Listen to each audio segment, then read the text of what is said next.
So we've got a lot of D&D news to talk about tonight. I don't have any super fancy intro other than Game Masters here, and I'm joined tonight with Drac. And I hope that we're going to go over some stuff that's fairly interesting for you. Some stuff you may have already heard about, some stuff you may not have. But first off the bat, Drac, how are you doing tonight? I'm doing pretty good, buddy. You?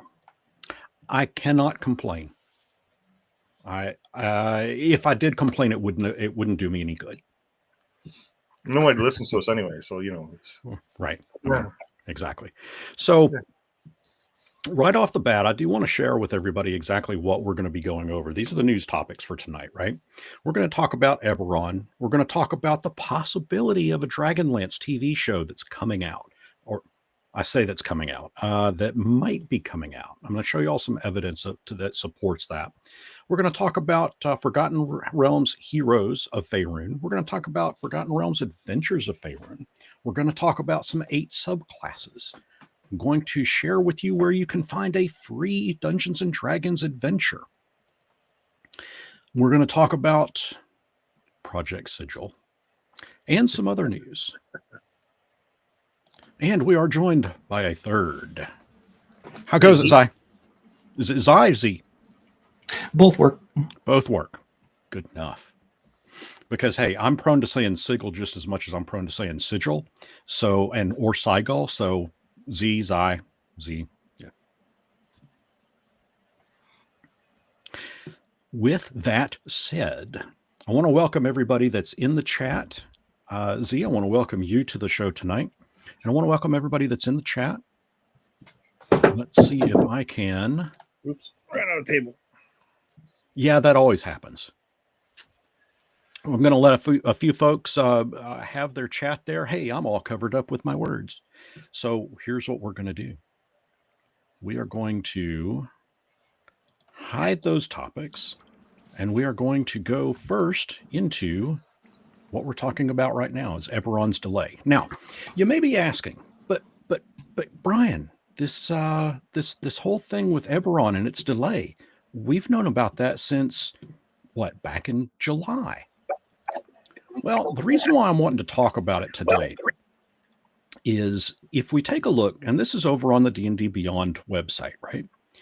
And yeah, sure enough, I mean, this is they announced this an important update on Eberron that it was going to be delayed back in July 18th of this year. And they also stated that the reason why was because the books themselves were being the covers were kind of warping a little bit. But the reason that I'm bringing it up tonight as news is, according to this news blurb that they shared with us, November 25th, which is less than a month away, by the way, you're going to get early access at your local Wizards Play Network store. And if you have a D&D Beyond Master Tier subscription, you'll also get the digital access of that. And then, of course, on December 2nd, if you've purchased Eberron Forge the Artificer, you'll get access to the book itself at that point. So the first question I have are thoughts. Do you guys think that they're delayed? And originally, I think the book itself was supposed to be due out. What was it? This past August? Like just. Yeah, I think it was August, was it not? I think so, but I'm not 100% sure. I didn't have a lot of faith on it arriving in time. Yeah. So. Well, and this, okay, so this states also that it's now officially going to launch on December 25th, or sorry, December 9th, 2025. So my question for you, Z, is, do you feel that the delay was justified? Do you feel like folks would have been satisfied with that, the bend in their covers, or do you feel like they did the right thing here? I mean, honestly, I have a large number of Warhammer codexes as well as D&D books that have been warped just due to living in Washington and it getting so humid some days. It's really hard to avoid unless you have air-controlled houses, which I do. But, if it's sits in the sun too long or anything like that. I appreciate them trying, but there's a large number of people who are going to get it, and it's still going to warp on them, depending on where they live. True. Yeah. So you're kind of more of the opinion then that they should have just released it. Yep. Yeah. I know a lot of folks are really antsy to get the material that's in it. And then I don't know, Drek, how much are you aware of the of this particular book, like how page count and contents and stuff like that? When they first started talking about it, I paid attention, and then it kind of got quiet, so I was stopped really paying attention. But originally, wasn't it just supposed to be a small book, like 140 pages or something? And I believe that is still the case. That's what I'm searching up right now while we chat here. I believe it is going to be at a, this is something you'd think that I should have had up and ready to go.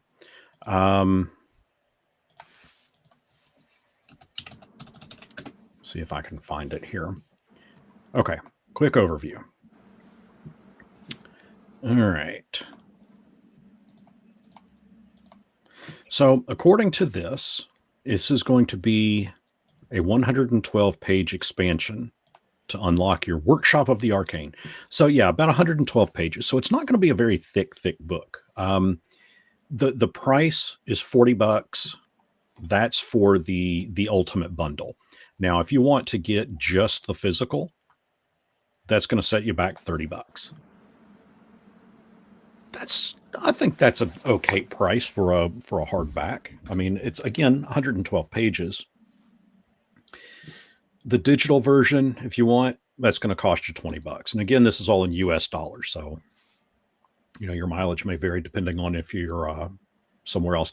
Which that's something else that I wish that we had Seraphis. He may be in the chat, but I'd be curious to know if digital. Of course, Seraphis is down in Australia and down under, and I'd be curious to know if the digital prices are hiked extra high down there as well. Well, they're higher here. So, what on your side of things? What does it show that price to be? If you want to look that up, I'll keep going. So Z, what is it about the Eberron book that you are looking forward to? Just more an updated artificer classes. I have a player in my campaign that I DM, and then a player in a campaign that I'm a player in who are artificers, and they're looking forward to updated rules in case we do decide to migrate to the new system. And they're just excited to see what might have changed and have more things to play with, because one of them likes all the bells and whistles and likes to min-max, which is great. And so he's excited to see all the buttons he can push. Yeah, I get that. I know a few players that are going to be very much into wanting to min-max everything that they can. And of course, this book is supposed to contain 5 subclasses, and which 4 of them are already existing. They're just, I think how they worded it's going to be reimagined, and then they're going to add in a new one, which is I think the guy that does the cartographer. And I've already got one player that's probably going to want to try to create a hybrid of all 5 subclasses. Oh man. Yeah, I mean, it's just that's you talk about somebody that pushes buttons and wants to push boundaries as best they can. That's I guarantee he's going to try to do that. Robert Gray, what % of it's going to be hideous art? Man, I've seen a little bit of the artwork from this, and not all of it is hideous. There's a couple that just don't really do anything for me, but like this one for example, I mean that's pretty cool looking. Yeah, there we go. that's their, yeah. So this one is kind of neat looking. It almost is a little too anime for my liking. Hold on. Just the style. Okay. Picture that with a little bit of silver and red and gold. I think I've seen that.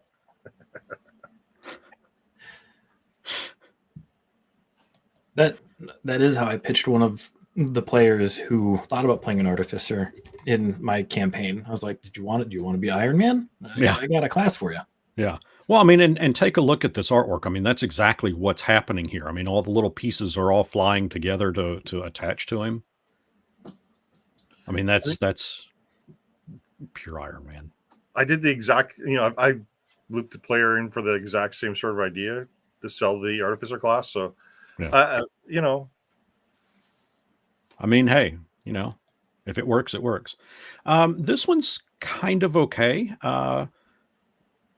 We clearly have an artificer that's, I don't know, it almost looks like this one's also building an Iron Man suit, but a little more medieval looking.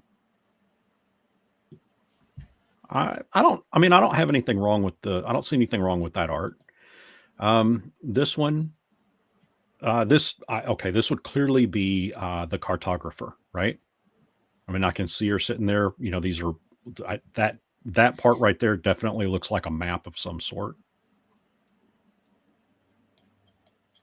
Again, I don't think that this art is hideous in any way. I mean, that's Ultron.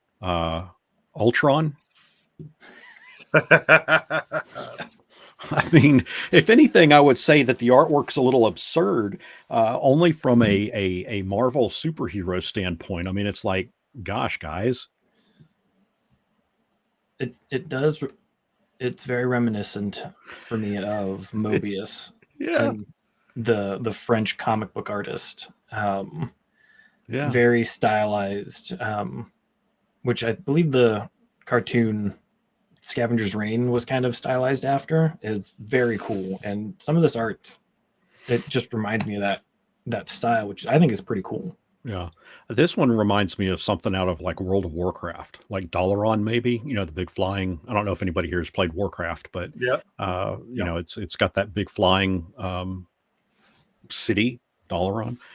And of course this, with this little swooped up ramp, that kind of reminds me of the Mage's Tower in Stormwind. But again, I don't think that this artwork is hideous in any way. This is one of the airships. I think this is going to be my best guess with this particular piece of artwork is that this is going to be one of their what's the new thing that's in the new 5th edition? The Bastions? Bastions, yes. Strongholds? Yes, Strongholds and Bastion. I think that's what this is going to end up being, is a Bastion option in for Eberron. And then you've got this, you got this neat little mechanical dog. I don't know. I mean, Robert Gray, to answer your question, man, I don't see any artwork that's just really kind of, I mean, it's not like our classic 1980s, D&D artwork by any means, but I don't have any issues with the artwork in this. I think it's pretty good. Did you happen to find out the price? I finally just got the site to load up. Okay. And I'm just scrolling through trying to find that one. Gotcha.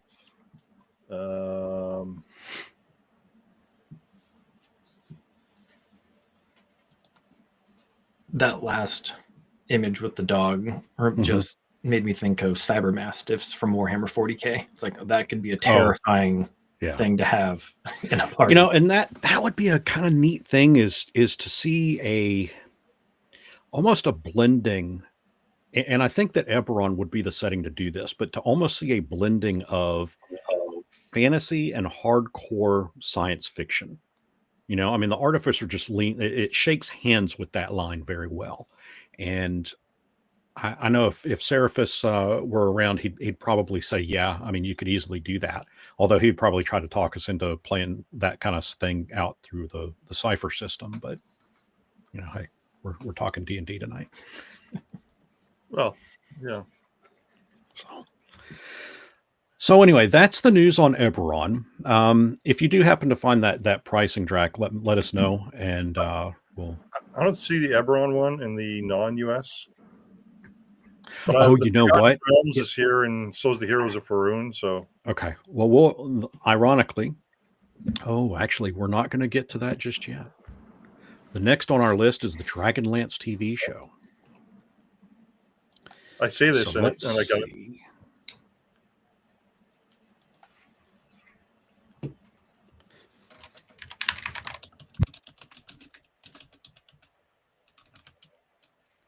Oh, it's showing me in US dollar.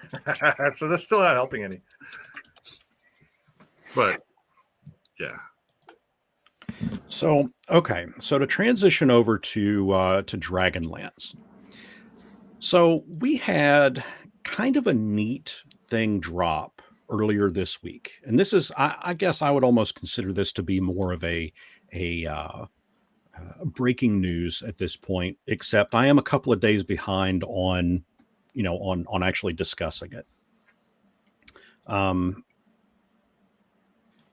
Give me just a second. I got to get one thing logged in here. And a second thing logged in here. Page isn't available. Of course it's not. Okay. Well, that's okay. We can do it this way. So earlier this week, so do you guys know, everybody here, in the chat, in the stream here, everybody knows who Tracy Hickman is? Margaret Weiss. Okay, the creators of Dragonlance. Do y'all know who Joe Manganiello is? Manganiello. Can never pronounce his last name. Manganiello? Thank you. Y'all know who he is. Oh, yeah. Oh, yeah. He's got the amazing D&D table. Yeah. Okay, so earlier this week, well, actually, I guess it was about a week ago, Joe drops on his, I'm going to hide the chat for just a second. And then I'll come back to it. Okay, just to give us a little bit bigger picture here. So earlier this week on Instagram, Joe drops, "We're back," with a picture of him wearing the Dragonlance shirt, big dragon in the background. Of course, we've got Margaret Weiss, Tracy Hickman here. But this is the bizarre one. You've got, who is this? D&D Wizards. That's the official Instagram account for D&D Wizards, saying, "Welcome back to the table." So the rumor is, and then of course this Mancini Patrick asks, wait, is what we think it is? So my question is, Z, Drac, what exactly does this mean?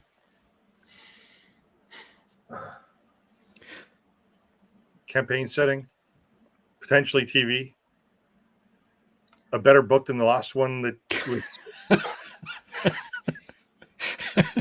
I'll say that I haven't done that campaign yet. I didn't run it. Okay, to be really fair, I didn't run it. It's still sitting on the shelf.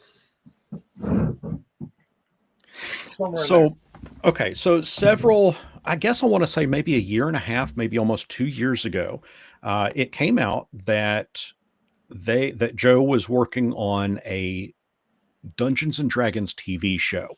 Yeah, he wrote the script. Yeah, he wrote the script. It was very hush-hush for a while. And then it, I guess, kind of a little bit got leaked that it was going to be a Dragonlance-based show. At this moment, I don't recall any names being solidly attached to it, but I believe there was one major name attached to it, and it just completely escapes me at the moment. But if there is anybody in the chat that knows, let me know, and I'll be sure to pop this up on the screen for everybody. But basically, what everybody's thinking now is that that's what this is referencing, is that TV show. Now, we know that when what was it? The Dragonlance box set that came out for 5th edition, not but about the same time, about a year and a half ago, 2 years ago. There were a lot of people that had a lot of issues with it. I don't think that it was the best. It was very lore light, very setting light. But what was weird is that it took place years before where the current history of Dragonlance is. So it's like almost they went back in time a little bit. So that is why I didn't run it. Really, to be really honest. Yeah. I thought it would be after you'd have, like say, oh, we're going to jump ahead 200 years. This has happened. This has happened. This is your setting now. We have all these references from years ago, and this is what's going on in the world, and give us a brand new campaign setting. Right. All the old lore just sitting there waiting to be used and played off of, Yeah. I think that, and I'm going to answer Robert Gray's question real quick. Question with the Dragonlance TV show is who is doing it, Netflix, Disney? At this point, it is way too early to know any of that. If I had to guess, I would say that photo that we just showed is probably more just a, hey, everybody, let's meet, let's sit down at the table, and let's figure out a way to go forward, because this is a brand. Dragonlance is a recognized brand that a lot of people really like. Tracy Hickman, Margaret Weiss have been beyond protective of that brand. They retain literary rights for the books, of course, and I mean, and Drac, what you said earlier, I mean, it very well could be that what we're going to see is a new novel come out. My suspicion, only because Joe is in there in that photo as well, is that it has to be connected to that news that came out a few years back, or a couple of years back, about the TV show. Z, and what can you think of an angle that I'm maybe missing here, or do you think that's kind of where what this implies? No, I think you're right. I think you're both right. I would wager to guess that just because Joe's there, they might, instead of doing a show, they might make it into a movie just to kind of test the water some more, because the last movie that we got was on, I mean, I don't know how you both felt, but as far as I know, it was pretty wildly popular, even amongst people who never played D&D. And they did a pretty good job of staying somewhat accurate to the mechanics. And so if I think it's going to the screen, I think it might go big screen. And if it does go small screen, I don't see any way that they make it good without trying to make it like The Witcher. Right. And Joe certainly has his connections in Hollywood for sure. Of course, I mean, that could go both ways, TV show or big screen TV, or big screen in the movies. And honestly, I think I'd be satisfied with either one. I think that shows like Walking Dead, Breaking Bad it put out there that, good cinema can be shown on the TV screen. And of course, I mean, we've got hundreds of examples of good stuff that's on TV at this point. I think that if they did it the smart way, and this is going to tie into to Drac, what you had said, regarding books, it would only make sense if, and actually I'm going to tie this also in with what Kurth the Druid says, that the script for Dragonlance / the show Bible that Joe wrote was bouncing around for a bit. And I think that it would only make sense for the two authors to co-write a new book that ties directly into, as maybe a preface to either TV show or movie. I mean, does that make sense? Yeah, use the book to drum up a lot of hype. They need to do something. They need a movie or a show. I would, if I had to guess, I would say Paramount. Yeah. Who did the last D&D movie? I can't remember who put that out. I mean, and Z, to answer your question, how I felt about it personally, the movie, it was a fun movie. You know, I got some good chuckles out of it. I had fun. I was not looking for anything super, super serious. But that said, I would love to see a serious, like Conan the Barbarian style, not barbarians, but you know how Conan the Barbarian had a serious tone to it. Yep. I would love to see something like that in a D&D setting. I think that would be fun. Oh yeah, okay. Legendary Tencent. That's right. Legendary and Tencent. Right. I would like to see. Okay, I like to see a couple of different things.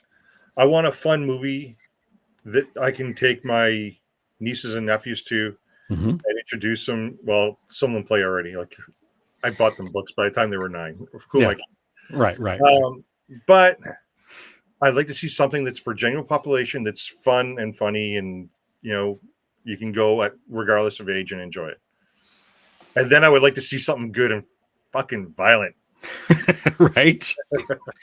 Yeah. I mean, I listen, who here between the three of us and the folks in chat, who here would love to see a Dracolich just rising up from a swamp and just going on a rampage?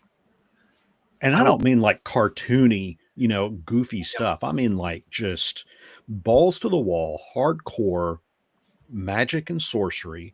I want to see, you know, I want to see a spell plague. I want to see, you know, the wild magic. I mean, I want to see somebody try to cast something. Okay, fine. If you want to have a little comedic moment, they try to cast a fireball and flowers shoot out of their fingertips. Whatever, that's fine. But I want to see a good hardcore fantasy movie or TV show. Either way. I would love to see them go into a castle or a big dungeon. Think, you know, that offhand mark, oh, I see, nothing to fear. And like the bones just kind of gather up together and assemble themselves into a Dracolich. Yeah. And the first thing it does is just breath weapons the hell out of them. Yeah. Yeah. And that's the intro. Yep.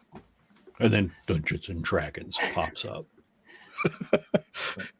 Well, and I think it could be done as long as they give kind of like what they did and should have kept doing with The Witcher, was give Joe and the creators of Dragonlance a lot more say in what happens and let them drive, not be the sole drivers, obviously, but have a lot of say in what does get put in it, especially if we want it to be dark and gritty, you know? That's, you know, and again, I'm going to say, hell yeah, dark and serious, just like Delman here says. Again, I don't mind seeing a little bit of comedy in it. I mean, that's kind of like what Conan the Destroyer was. You know, it's serious. It had a little bit of comedy in there. You know, I mean, with you know, him punching the camel and, you know, the thief, I can't remember his name, but the thief, you know, swallowing all the gems and stuff. I mean, okay, you had a little bit of comedy in there. But for the most part, I mean, you get to the end and, you know, you've got the monster with a big horn jutting out and, you know, ripping it out and it's bloody and guts and yeah.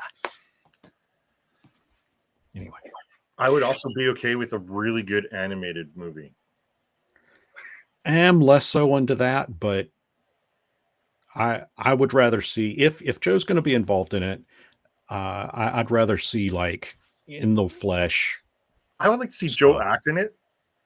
But if we couldn't get a live movie, then give me an animated series. Oh, sure. Yeah. If given the choice between animated or nothing, sure, I'll take animated. By the way, I guess not in the D&D realm.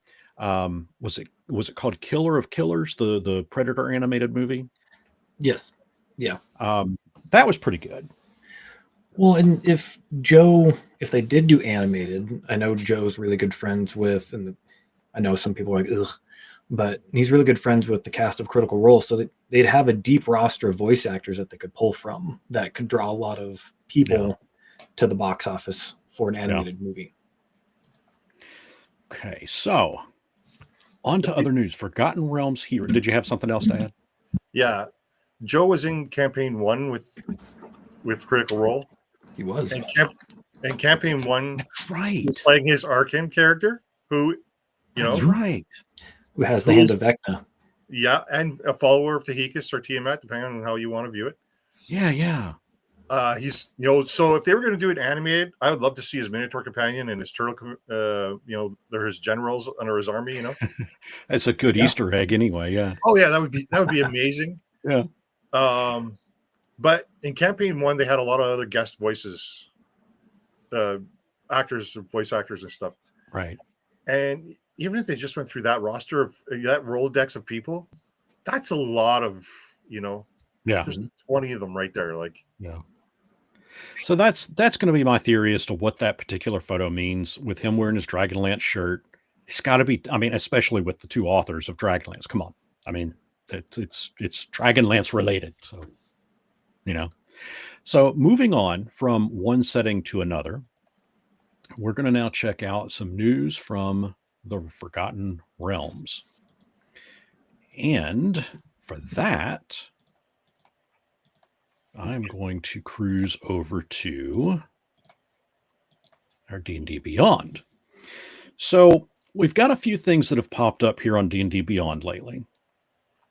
They have just released this one, or the thumbnail for it, I should say, which is the Forgotten Realms Heroes of Faerun. And I'm going to open that up here in another page, and we're going to examine that. But they've also released as a thumbnail this Forgotten Realms Adventures in Faerun, which we're going to check out in a minute. And as a sneak peek, this is also news, but it's going to be its own little category, a free adventure. But first, we're going to check out, what's this? The table of contents for Heroes of Faerun. This is fairly breaking news. While I don't have access to the book itself yet, because they haven't done, in fact, I do think that it is pre-release in the Wizards Play Network stores. So if you have a local store around you, I think you can actually get the hardcover book now, but the digital won't be available for a little bit longer. But we can see that the intro, and if I actually click on one of these, it just takes me to the order page. So just to show in case Wizards is watching and they go, oh, you can't be showing that. I'm not showing any of the book. But what we have is an introduction. It looks like this one looks like Heroes of Faerun is going to be across. Let me kind of center this up a little bit better. There we go. It's going to be run across 6 total chapters with an appendix. And I like this. The appendix is the Atlas of Faerun.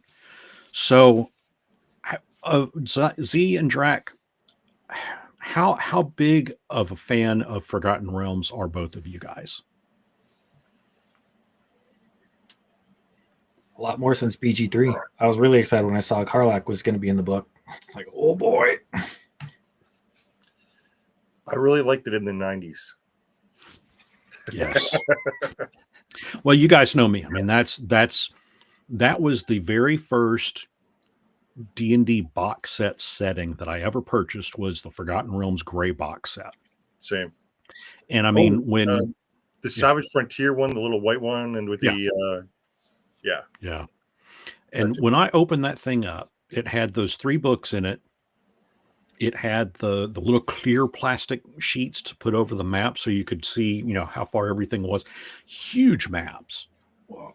And then I got another one that had Waterdeep. And this sucked. This map of Waterdeep was massive.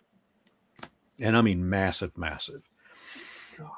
So yes, I'm a major, major fan of Forgotten Realms. Because like I said, that was the first box set. I was young. I was, not even in high school yet, still in grade school, but I had worked hard and saved my money up, and I bought that with my own money. I was so proud to go buy it. And I just absorbed every bit of that. And of course, I was the forever DM even back then and ran it. So anyway, to see that we're going to have an Atlas of Faerun in this, I'm a little excited. To see that there's factions, factions in the realms.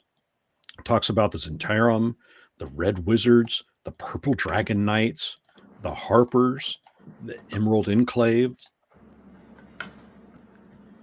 That just brings back all kinds of floods my memories with all that fun stuff.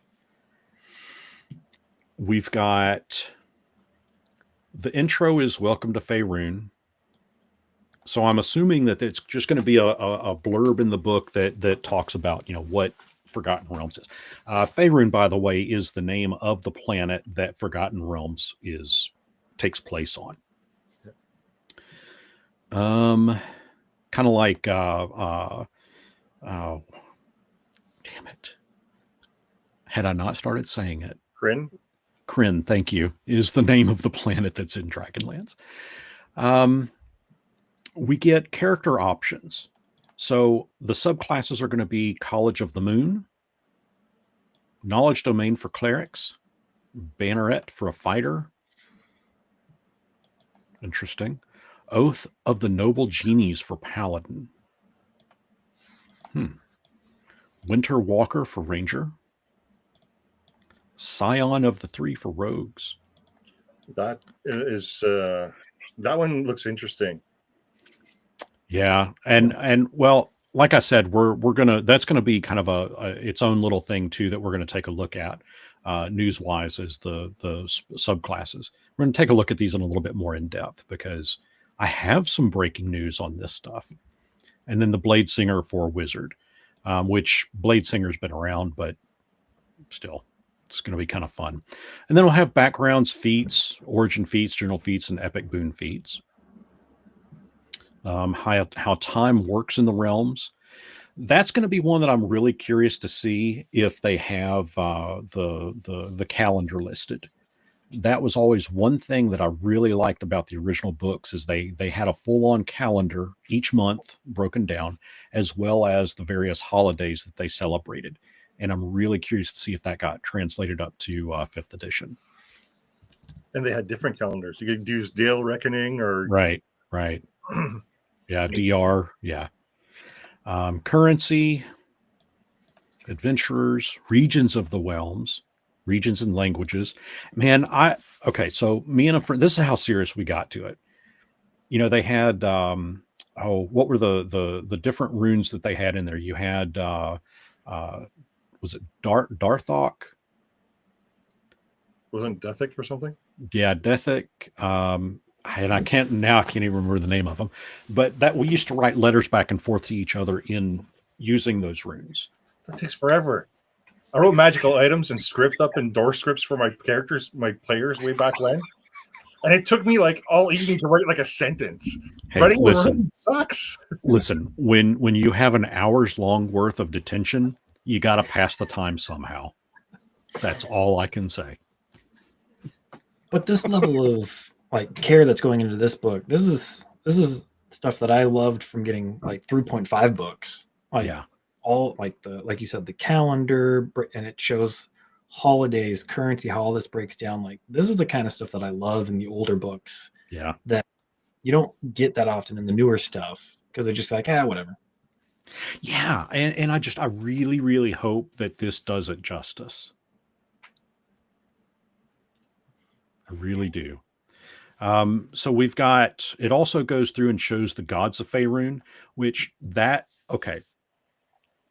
the artwork in the gray books, and I think you've got it right there in front of you. I've got it right here. Yeah. So when you open up, there's one specific section that shows the deities of the different gods of the Forgotten Realms. They're all lined up in a row. I know they do that in the... that's in the Adventures book. Yeah. I can grab it if it's right there. No, I've got it right here. Yeah, I have it right here. You have the old cities. Yeah. One's just across the room there. Yeah. This is so. We'll jump back to that in a second. I'm just going to show everybody. So so it's like these right here. That's just one page. That's one page, and this is the book, by the way, the Book of Adventure. Oh, it's all reversed. Anyway, y'all can read backwards, right? Yeah. I loved that artwork, that it depicted what the followers of the deities look like. I just thought that was a neat thing. So I'm looking forward to the gods of Faerun just to see if they bring that forward too. Well, this is one thing that I'm really hoping they do, because this generation of playing 5e does not have any references like that. And if you're new to the game, or if you're new to like Baldur's Gate and you play that, well, if you see some of these outfits, then it's going to be like, oh, this is who so-and-so was, or this is where they belonged. Yeah. Well, and that's the thing. Okay. So I don't know how many folks watching have checked out the older stuff, like the second edition or the original edition stuff. And that's actually an excellent point that you bring up, Drac, is that material is out there. You know, if there is somebody that wants to know more about it, it is out there, and it's not difficult to get and read and find. But I can't help but wonder if a lot of newer players feel possibly either intimidated by trying to go back in history, because the way I look at it is this: if I pick up a new game system, say Cypher, for example, that Seraphis is a big fan of, I don't know where to start, and I feel a little intimidated by trying to go back to the beginning of it, because again, I don't know what I'm supposed to pay attention to and what I'm not supposed to pay attention to. And so I think that's why a book like this is going to be good if they do it right.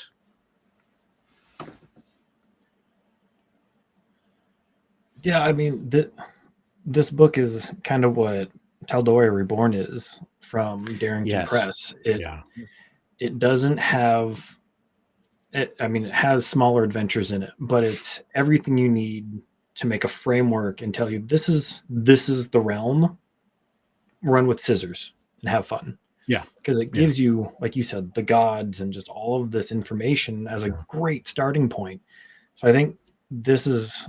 I agree with you, Brian. This could kick off a lot of fandom for Faerun and D&D, because this is a fantastic starting point for a lot of people. Yeah, I think so too. And I think because we have a new 5th edition, a new version of 5th edition, whatever, I think that this is going to be a great set of supplement books, for the newer players.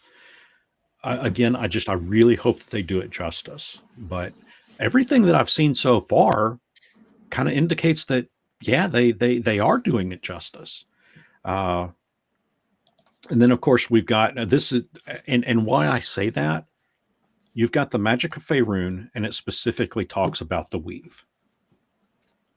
And I have to wonder how connected the weave is going to be with the gods of Faerun, and are they going to talk about Mystra? I wonder if Gail's going to be in there. Yeah. And then circle magic, that's something that's relatively new. Basically, circle magic is... so if you wanted to cast a fireball, you cast your fireball, you roll your d6s, you do the damage. Circle magic would be if you have a group of, say, 10 mages casting fireball. The damage is normally a d6. In this instance, it'd probably be like a d20 base. Because it's supposed to be, and this is a watered down version of how circle magic works, but basically you've got multiple people concentrating on one singular spell to make it that much bigger, that much more grand. Yeah, I had gotten a little bit of information on these, and a lot of them are, in some instances, you can have someone else hold the concentration, like you can pass to someone else, which is really kind of cool, because then you could, concentrate on something else and have 2 spell effects going. Right. Increased range, sometimes up to a mile. Mm-hmm.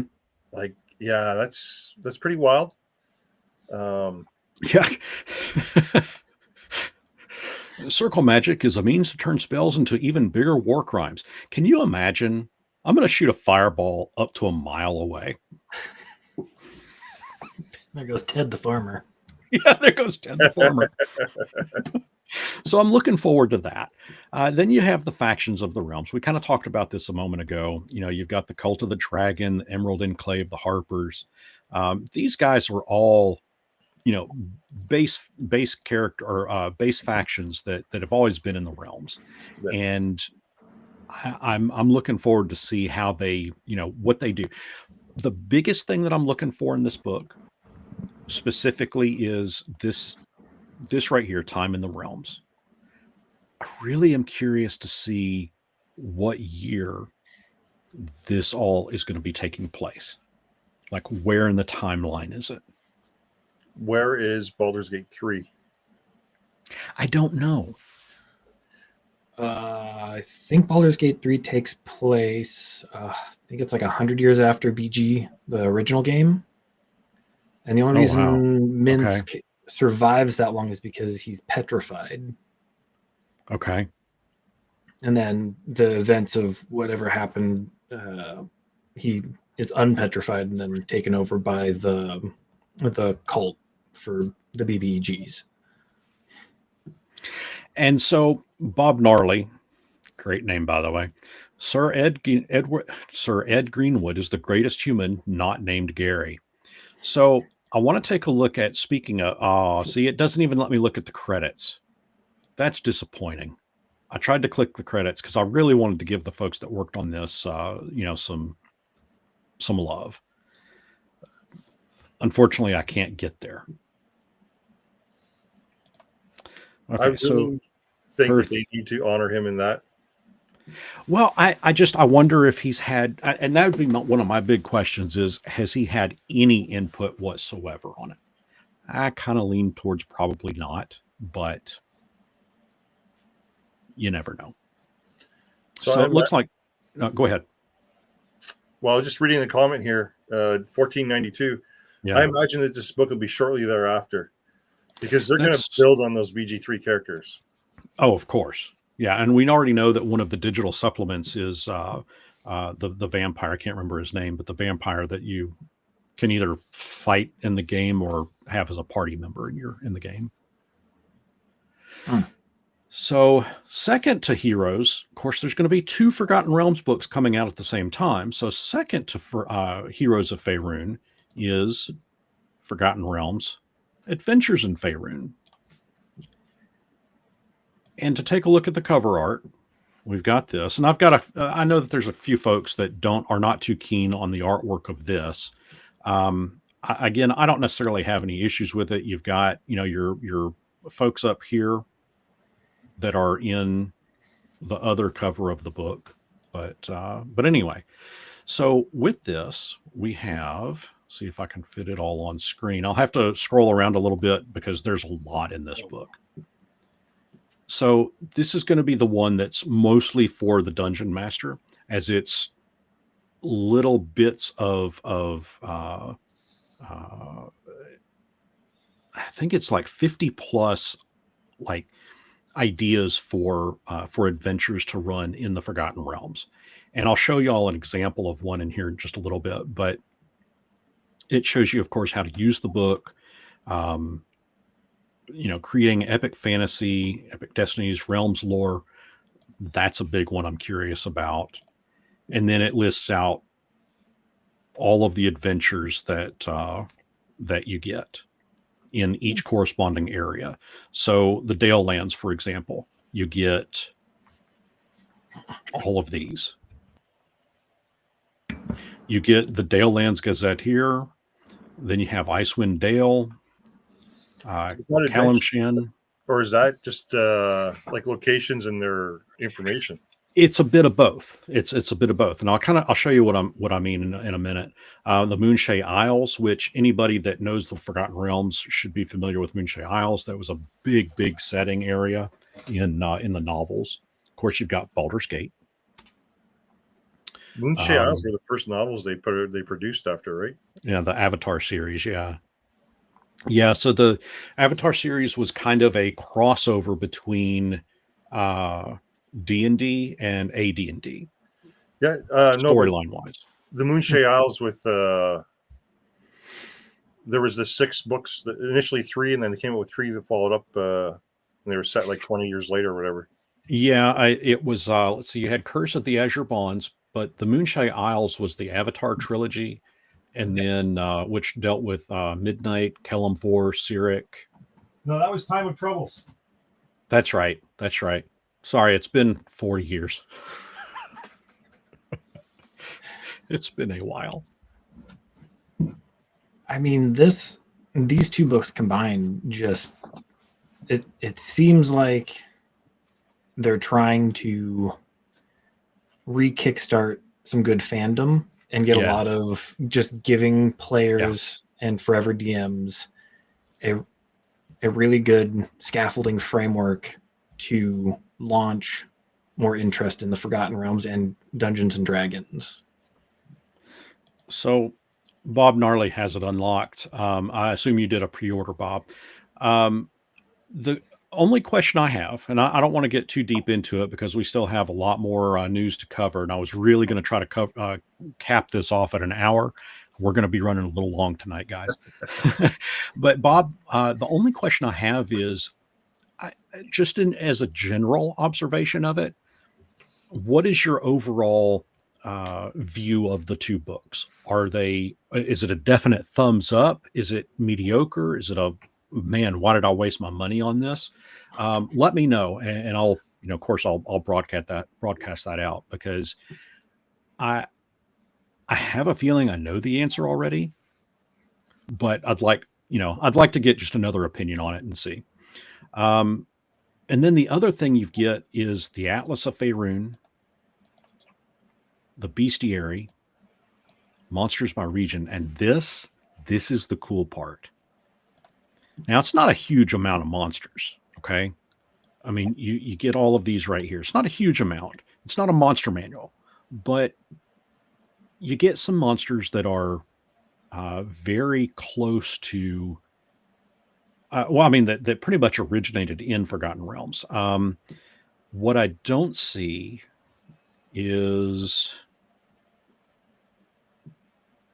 what was the name of the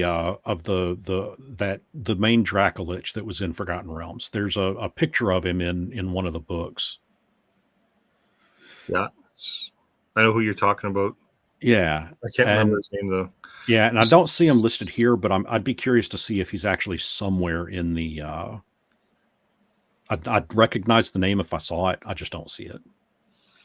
Yeah, Mr. actually likes him because he crafts new magics, and he's learning how to use other breath weapons, and he's cool. Yeah. So okay. So that is Forgotten Realms, but there is actually more information about Forgotten Realms that I want to go over. Let's see, where are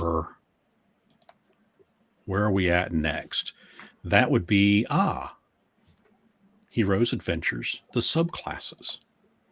So they released to everybody on D&D Beyond.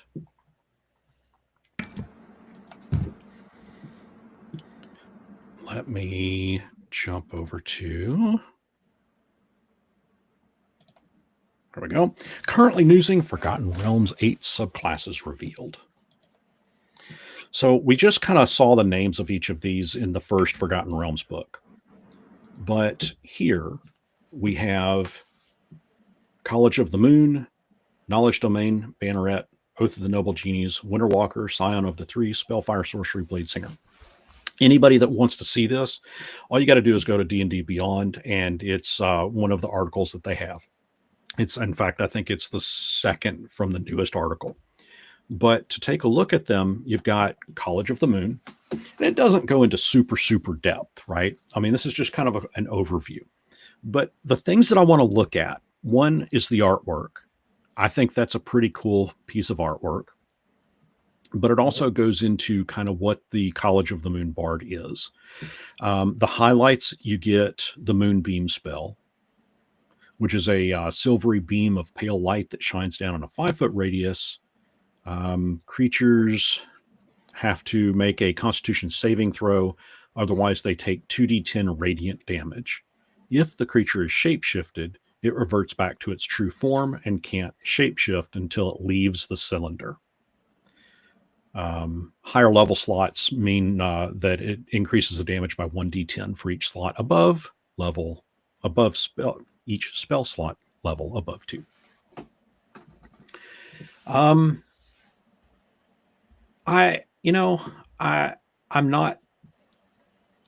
never played bards. I very rarely have ever had players play bards in my games. And a couple of times that they have, it's been that typical bard. I want to seduce everything. I want to seduce the chair. One of the guys in our campaign does play bards, but he uses it for the utility and all the support spells and stuff that they have. So, yes. Thank you, Robert. That's who I was trying to think of. Yeah. I mean, bard's the class that I like to play, but the one that I usually end up playing it for that same reason. Drac is for utility. Also because a lot of the other classes that end up getting played can't be the face, right? Yeah. The class that I do want to play, which the DMs that I have played for have always said no, is the College of it's the one from Critical Role where it's very dramatic and like dramatic death or long death or something like that. And you can turn negatives and positives. So like if, just as an example, if one of your party members gets critically hit, you act overly dramatic and Shakespearean, and you can turn that crit into a failure, and vice versa. Right. So it's a lot of fun, and narratively, it's a lot of fun. I remember the commercials for it there.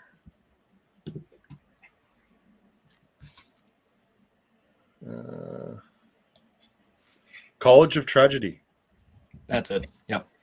So I love bards. I love the utility that they give. I think they're a lot of fun to play narratively when you're not playing the I want to seduce everything bard. Yeah. Well, like I said, I mean, I've literally had a player that wants to seduce pretty much everything. Got 2 legs. I'm good. Yeah. Well, just have 4 legs is even better. I mean, it's just, man, go watch some porn or something. Just get it out of your system and then come back to the table ready to roll some dice. One of the guys then you showed up with his guitar, and I was actually strumming along while he was doing things. Yeah, absolutely loved it. It's been now when you get somebody that can get into it and role play it like that, you know what? You've won the game for the night. That would be pretty cool. Yeah. It really was. I was like, he showed up at the door and he's carrying his guitar, and I was like, what the hell? Well, okay. So I did have a slight tangent. I did have a player playing as a bard, and he showed up with a ukulele. Nobody knew that this guy could play a ukulele, but let me tell you, this guy could play the ukulele. And it was right then and there. Yeah. Okay. You win. So you get, for cleric, you get the knowledge domain. And again, it kind of goes over what all you get there. The banneret, lead by deed, inspire through battle. That's the motto. Yeah. And again, I think it's a pretty powerful piece of artwork there. Well, that's replacing your Purple Dragon Knight, right? Yep, I think so. Now the Purple Dragon Knight is. Let me jump over. I'm pretty sure the Purple Dragon Knight is also listed. Yeah, Purple Dragon Knights are also listed. I think that's what the banneret is a Purple Dragon Knight. Yeah, exactly. Yeah. Okay. Oh yeah, it says it right here. Found among. Let's read it. Found among the ranks of Cormyr's purple dragons. So there you go. Yeah. You have Oath of the Noble Genies. Oh, and he's got a flame tongue sword. Command the elements with your oath. So, okay, let's look at this one a little bit. Paladins who wear the Oath of the Noble Genie draws their might from the elemental planes, channeling the majesty of Tao, Jin, Ifrit, and Marids. Many hail from Kalimshan, where ancient pacts between mortals and genies still shape the fate of the vast desert. Okay. That still makes them sound like warlocks. Yeah, kinda. I mean, you're still channeling stuff from the elemental plane.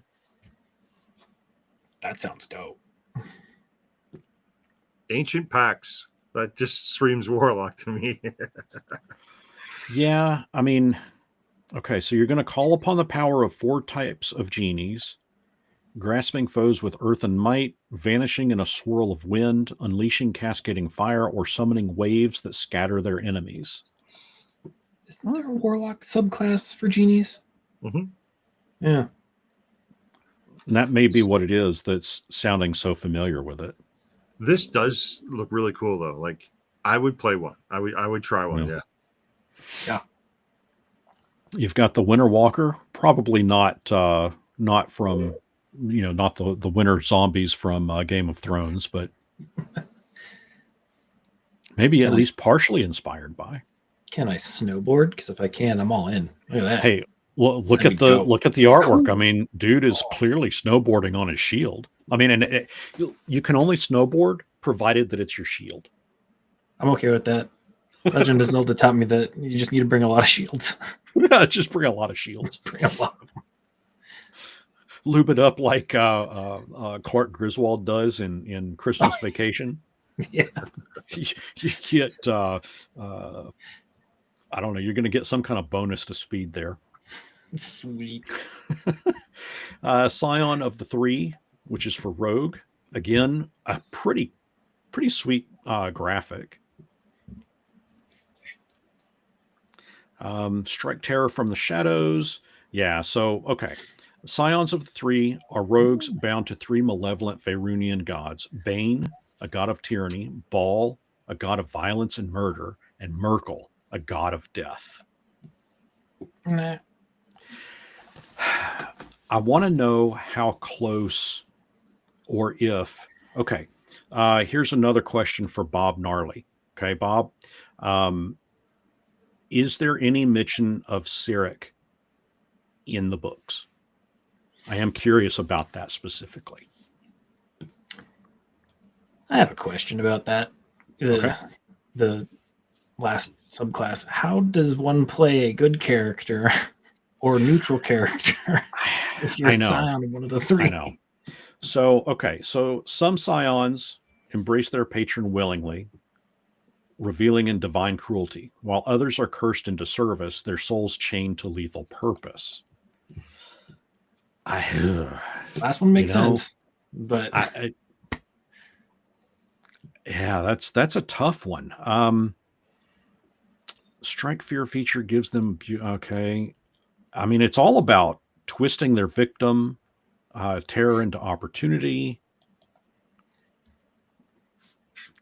That's a good question. I'd be curious to see how some players play this and don't just come off as I sit in the corner and just drink my ale in the shadows. I'm just going to be I'm going to be the epitome of the murder hobo. It's what my character would do. Oh no. I'm like, not that line. Bane, god of tyranny, strife, hatred. Baal, the god of murder. Are we not supposed to say that word? Am I gonna get anyway?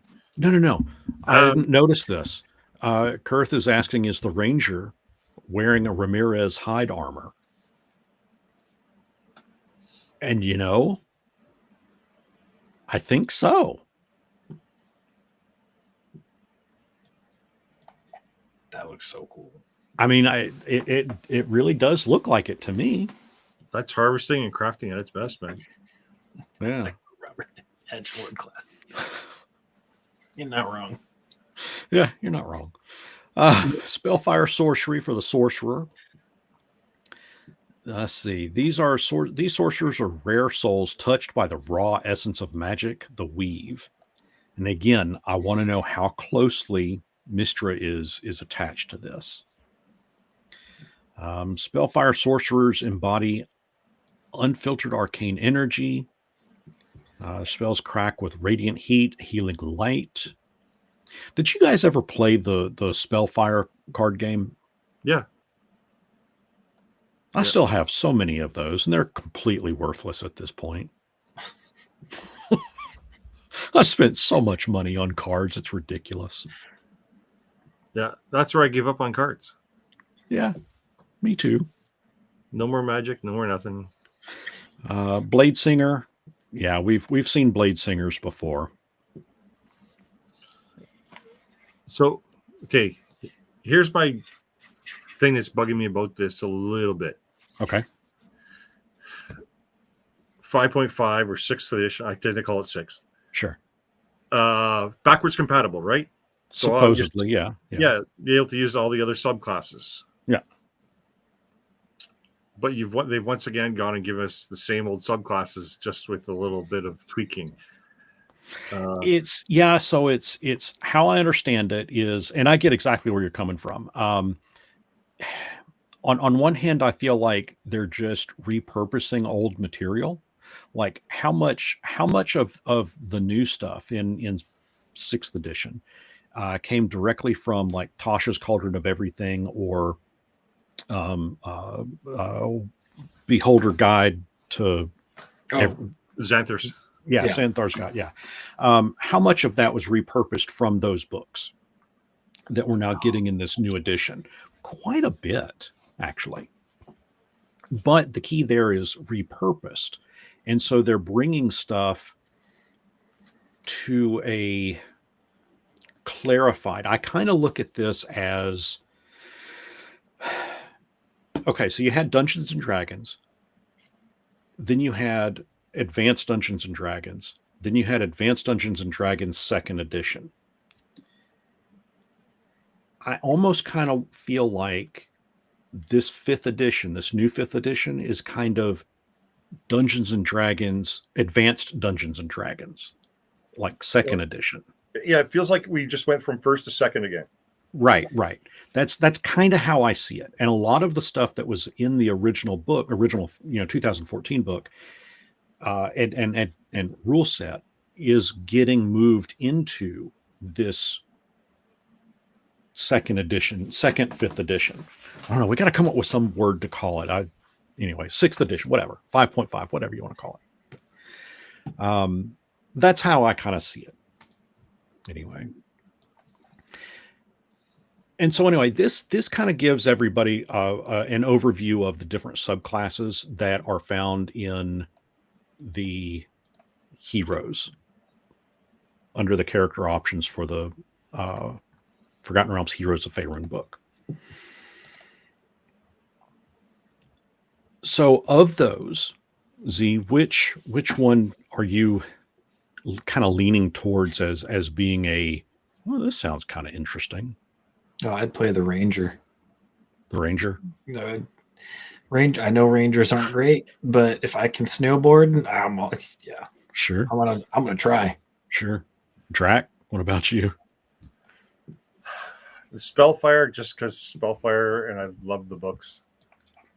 I really like that Paladin. Yeah. I want to flip through the pages and really kind of get a feel for it. I'm not a really big Paladin player, but it really looks cool. So yeah. I like the lore for all the cities and stuff though, and the factions and that sort of thing. Now I know we got the factions in with Waterdeep Dragon Heist. Yep. And we got Storm King's Thunder had a lot of lore for that area of the world and stuff too. Yeah. But this book is basically like taking all those and just putting it all in one spot for you to go and find it.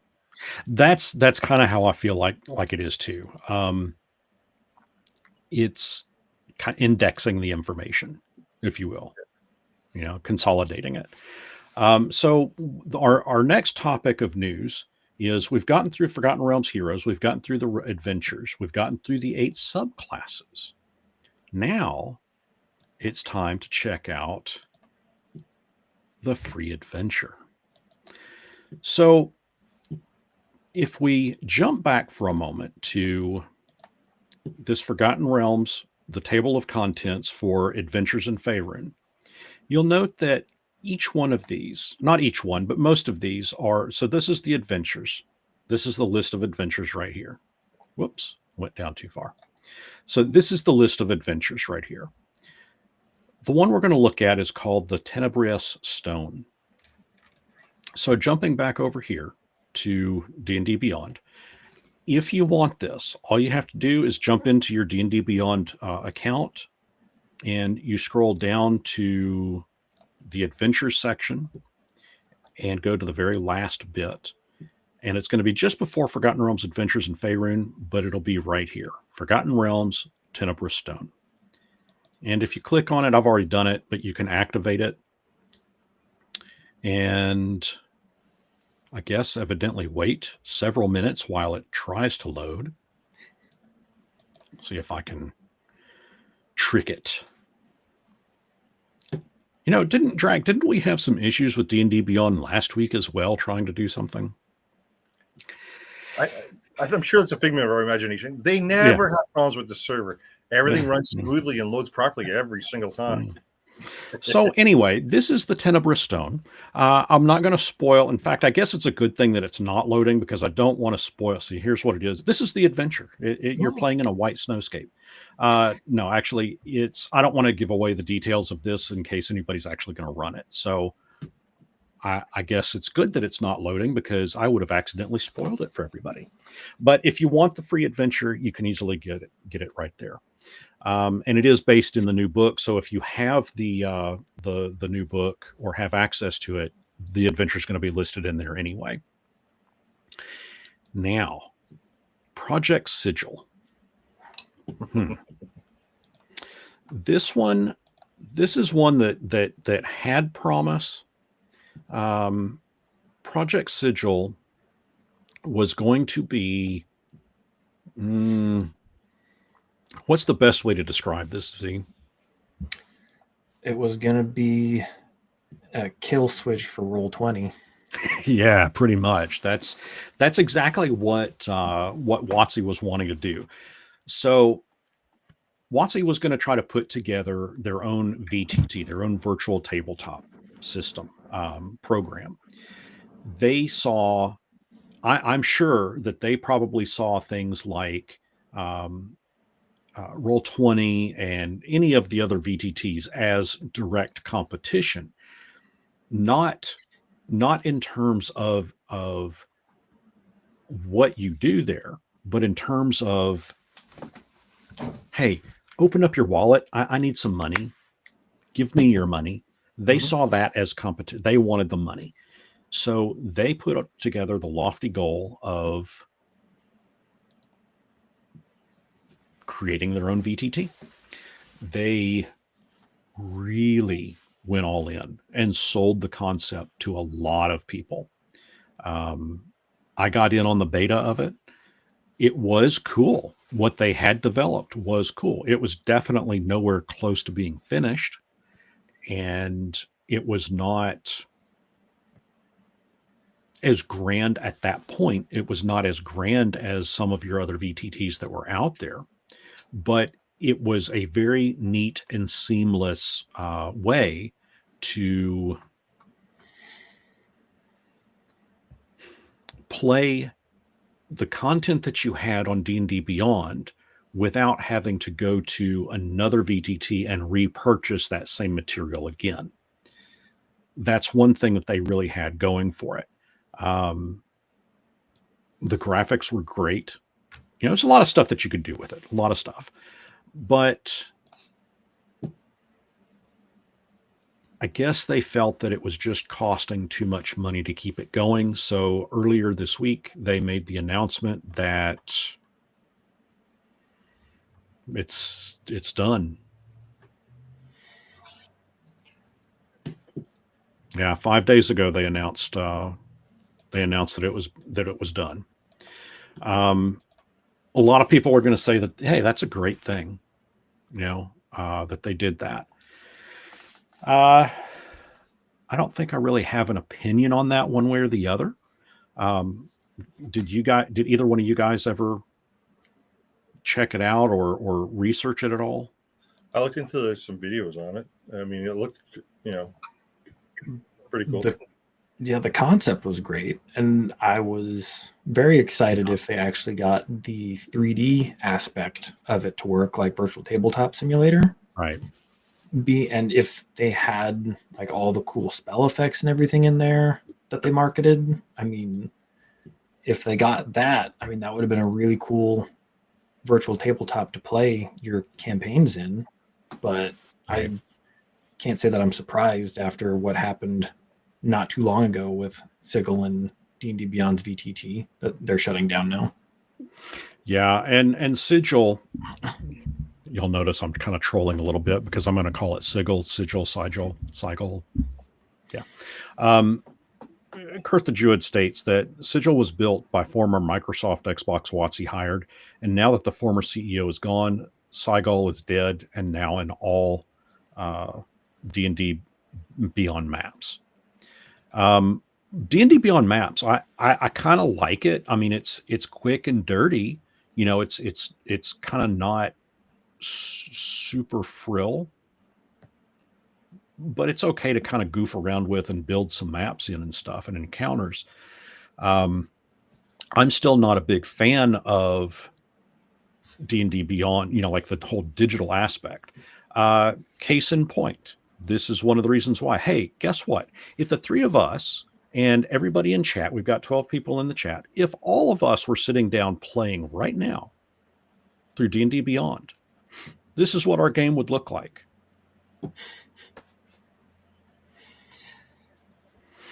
Yeah. And yeah, I think you've talked about it before, Brian, like why all digital is not great and why you, myself, and I'm sure Drac, just based on the bookshelf behind him, prefer to get books. Because at any point they can be like, yep, it's done, and then you lose it all. Or just have a bad connection. Or there is like what we experienced earlier this week, or was it last week, with the Amazon servers being hit with a DDoS attack. So I mean, what do you do? Well, that's what D&D Beyond is using for servers, right? Is the Amazon one. So correct. Anytime there's a problem going on there, whether it's DDoS or anything else, right, you're going to suffer from it. So that I think is extraordinarily aggravating. Well, in fact, it was exactly 1 week ago when we were trying to build Gorlock, our custom zombie, and we got through the majority of it. Went to click to see the damn stat block, and nope, Amazon servers were down. Therefore, we could not see it. Yeah, and you kept having to re-enter the information to try and get it. Yeah. So that's my complaint there with the VTTs and with maps is, or specifically with Project Sigil.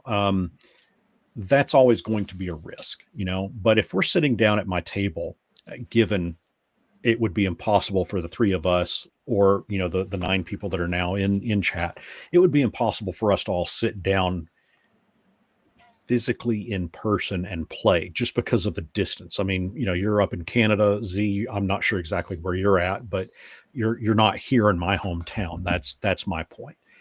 And I can see that would make it very difficult to sit down and draw a map out, in person. So, I mean, I get the logistics and I get the appreciation for VTTs. This is just not my preferred style.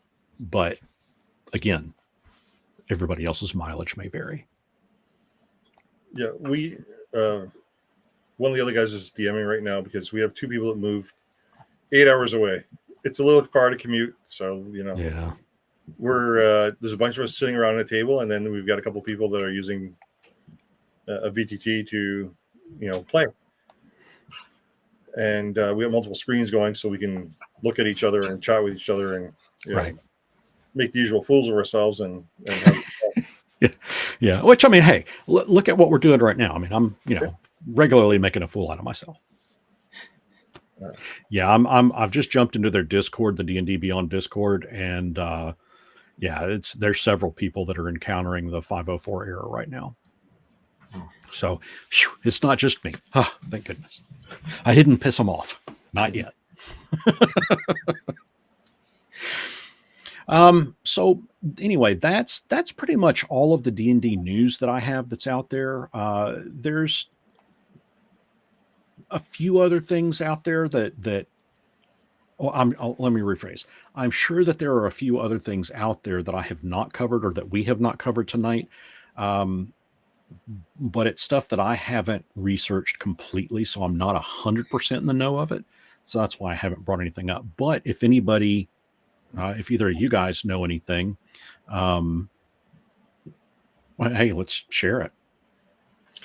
I've seen a couple of nice Kickstarters that are starting or in the process right now. There's one for a bunch of acrylic minis.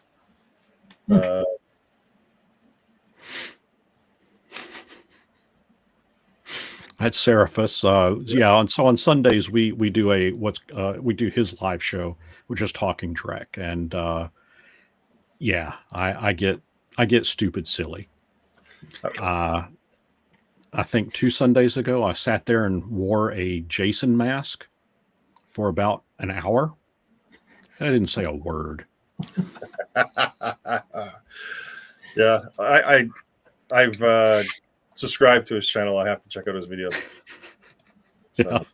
Yeah. But we have fun. I mean, I enjoy sitting with the group on Sunday mornings, and it's fun. Yeah, that's the whole reason to do these things, right? Yeah. Learn stuff, talk about stuff. So, okay. So I want to bring the news a little bit, and I'm going to start trying to funneling this to wrapping it up, but I want to bring the news back to a little closer to home with us. Z, you've been on the show before. It's been a couple of weeks, but what's some news from your table that's going on that you'd like to share? I was able to actually pitch my family to start playing. Oh, so it was impressive.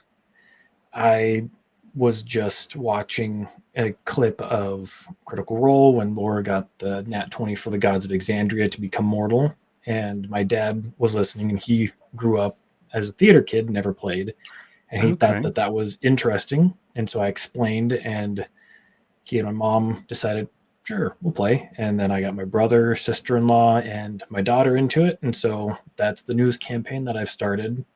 Nice. And I just did a quick pitch where kind of what I think Brennan did on, I don't remember who, these two gals, they have a show, he basically just did a no dice rolls, no sheets or anything like that. And he just did a little 10-minute, let's make characters. And he just acted out a scene with them, and they were all in. And that's what I do with my parents, and they're like, yeah, this is fun. Just a diceless role-playing session. You got to do that every now and again, and it's not as difficult as it sounds. It's really not. It was just a lot of yes and or no, not quite, and then just building off of each other. And I'd let them just put in input, and I would just build off of it. And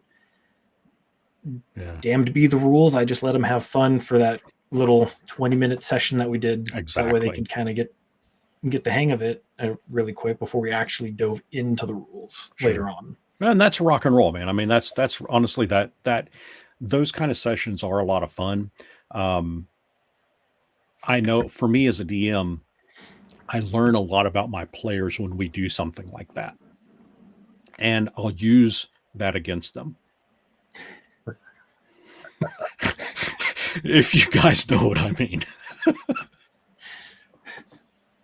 It kind of allows me to crack open their shell a little bit and feed on little bits, and they'll see those things pop back up.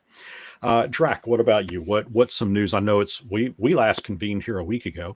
What's some D&D table worthy news that's going on in your area? Okay, well, we have a couple different campaigns going. So last week we played one of mine, We're just kind of doing it in filler depending on who's available on the weeks. I dipped my characters into my players into Ravenloft for 4 or 5 hours, and Nice. kind of led them to a city. As far as I got was the guardhouse on the outside of the wall, and I chased them around with shadows, crimson mists, and zombies. All three very good monsters. Yeah, in fact, I think you even mentioned that in one of the comments that you were going to play with the Crimson Mist. Oh yes, yeah. They got a bit of a buy. There was a divine rebuke undead, Okay. And the door was open, so the Crimson Mist was able to see it. So I didn't allow it into the room. But I didn't make it flee neither, so they couldn't leave. Nice. That's me. I left them trapped in the top floor and dealing with stuff. But I just set it up. I set up all kinds of different things. Yeah. I wrote down pages of notes and traps. I'll go over it at another point in time, all the traps and stuff that, anyways, I'm a little cruel. Here's an example of a trap. They didn't walk into it, so, but I don't think any of them are watching. So I laid out fog cloud in areas, and then I blanket the inside of it with silence, and then magical darkness in the middle. Okay, so we have 3-tiered. You have fog, you get silence, and then you actually have magical darkness. Underneath the magical darkness is a pit trap. Of course, it's got to be at least 40 feet deep because right. I don't want them to be able to climb out in one round. I want them to have chances to fall back down and kill themselves on stakes and stuff again. And of course, I have oozes in one. And you're playing. This is 5th edition. Yeah. Are you sure? Well, I mean, this sounds a lot like AD&D to me. I mean, it sounds pretty brutal. Like what was it? The Tomb of Horrors. Yeah. Oh, exactly. Man. Oh. Yeah, that's the Return to the Tomb of Horrors, and they're on that wall over there. Yeah. Where I sat previously when we were in the same video there. So okay, so I got to know when you guys. Okay, so Z and Drac, both of your games that y'all have been doing. So Z, with your home, with your family that you're doing, is it a homebrew world or are you playing out of a specific setting? And Drac, kind of the same for you. Same question for you. So the one that I just started with my family, I'm putting them just through the Lost Mines of Phandelver, just because it's pretty easy. Although they did the thing where it's just like, we'll just go down, open this door, and then we'll turn around. And they did that all the way almost to the bottom of Tressendar Manor, and now they're fighting 8 people, and we might TPK. So they are funneling 8 bad guys up a stairs, and that's where we ended the last session. Okay. The other campaign that I'm running with my friends who are a little bit more seasoned, it's 100% homebrew. We're just like the campaign and everything. We're just in Exandria as a setting. Gotcha. Okay. And Drac, same question. Do you have a specific setting that you're running through, or is it kind of homebrew? It's a homebrew one. I started world building it in '89, I believe. So it's got a bit of time spent on it. I've got a campaign there. I've got one that we call the Menagerie. That's set in the Forgotten Realms, but I don't know if you've seen Cursed Forgotten Realms. Yes. Okay, so very cool. Very, very cool. It's somewhere between the two. Okay. It's the cursed part is happening because as a group we haven't finished all the modules. So right now all the bad guys are winning except anything that we haven't finished. Okay. So the world is in kind of messed up. But it's not full blown apocalyptic. Unless it's a campaign that we started and we abandoned. If we did, I counted it as a loss, and that's already gone. That's great. So, nice. Yeah, that's great. So that one is some version of the Forgotten Realms. It's kind of the bastardized version. Yeah, I get it. Yeah. It's not quite the Temu version of Forgotten Realms. It's just it's the Goodwill version that we found. Some of the parts are missing.